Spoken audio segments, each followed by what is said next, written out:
En esta ocasión revisaremos la plantilla Cálculo de intervalos de confianza. Allí se encuentran 4 pestañas, 2 para determinar intervalos de confianza concernientes a la media y 2 para proporciones.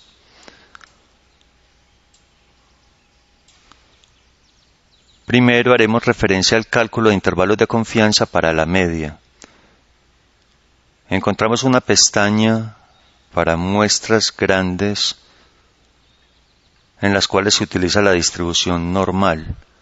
Siendo muy rigurosos, la distribución normal solo debería emplearse si la desviación estándar poblacional es conocida. Y eso casi nunca sucede porque si se conocen parámetros poblacionales, no tendría sentido hacer una estimación. Y si la muestra no es pequeña, las desviaciones poblacional y muestral tienden a ser muy similares, al igual que las distribuciones normal y t-student. En estadística suelen considerarse muestras grandes aquellas que tienen 30 elementos o más. Los datos deben ingresarse en las celdas azules.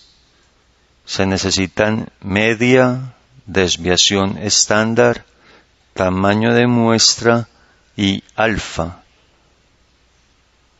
Alfa es el nivel de confianza restado de 100%. Por ejemplo, si se quiere tener un nivel de confianza de 90%, alfa es 10%.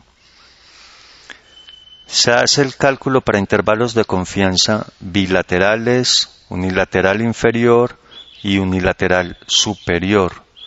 En cada uno de los casos se plantea el cálculo del intervalo si la población es infinita o si es finita. Si este último es el caso, debe ingresarse el tamaño de la población. Por ejemplo, en una encuesta para determinar el grado de aceptación del presidente de una empresa grande, se pidió a 200 empleados que calificaran su gestión entre 0 y 10. La nota promedio fue de 8.15 con una desviación estándar de 0,88. Si queremos establecer un intervalo de confianza bilateral para estimar la calificación que le otorgan los empleados de la empresa a la gestión del presidente con un nivel de confianza de 95%, debemos elegir un alfa de 5%. Y el intervalo de confianza bilateral está dado aquí.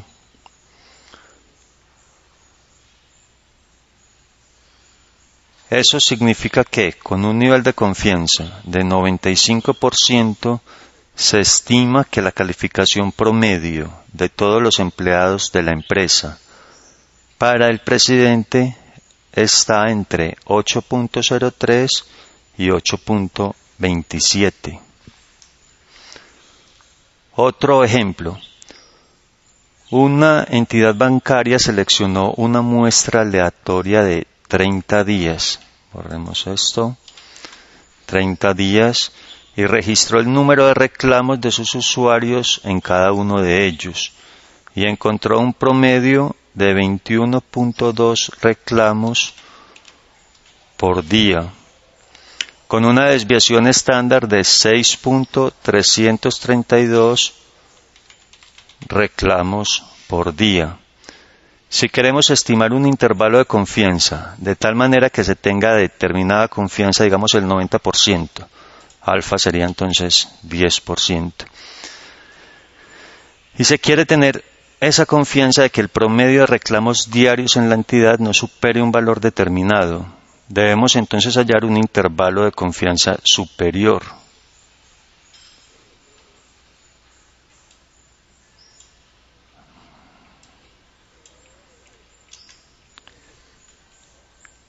En este caso vemos que se estima entonces con un nivel de confianza de 90% que el número promedio de reclamos por día no sobrepasa los 22.68 reclamos. Si está por encima de eso, sería un día atípico para la entidad.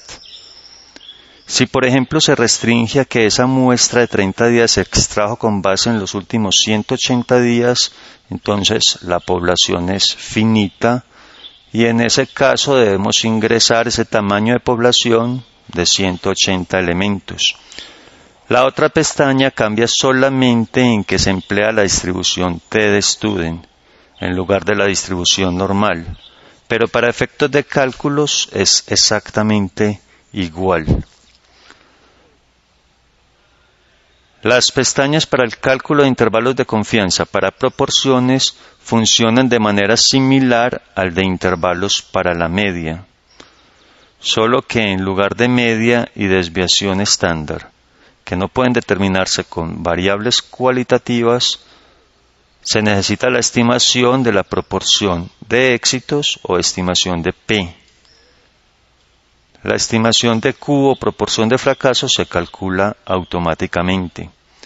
Por ejemplo, en una encuesta para determinar qué proporción de clientes estarían dispuestos a comprar un nuevo producto que va a lanzar una empresa de confecciones de ropa de bebé que consiste en una pijama con tela térmica que controla la temperatura del bebé, se hizo una encuesta entre usuarios que hacen parte de la población objetivo.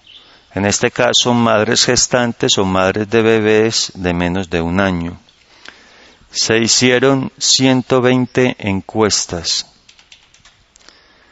y 67 respondieron que estarían interesadas en el producto.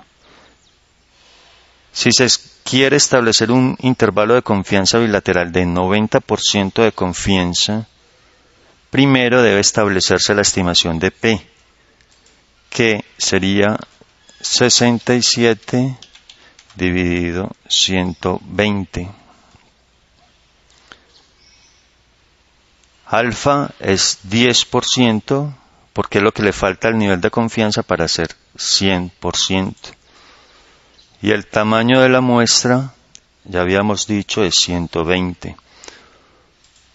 Por lo tanto, puede concluirse que entre 48.4% y 63.3% de la población objetivo estaría dispuesta a comprar el nuevo producto. Puede observarse que el error es de 7.5%, y eso nos informa que la muestra es más pequeña de lo que debería.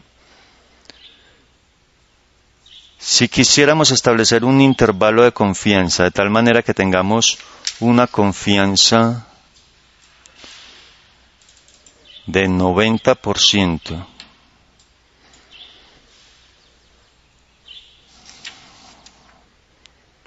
de que por lo menos tal porcentaje de la población objetivo compraría el producto, debemos establecer un intervalo de confianza inferior. Borré los datos, escribámoslos nuevamente. Es 67 dividido 120. Alfa es 10% y la muestra es de 120 elementos. Si consideramos un intervalo de confianza inferior, encontramos que se puede estimar que por lo menos el 50% de la población objetivo estaría dispuesta a comprar el producto. Debería evitarse la estimación de proporción con la distribución T, aunque en este caso se crea una pestaña para tal efecto, porque cuando son muy pocos elementos no tiene mucho sentido hablar de porcentajes.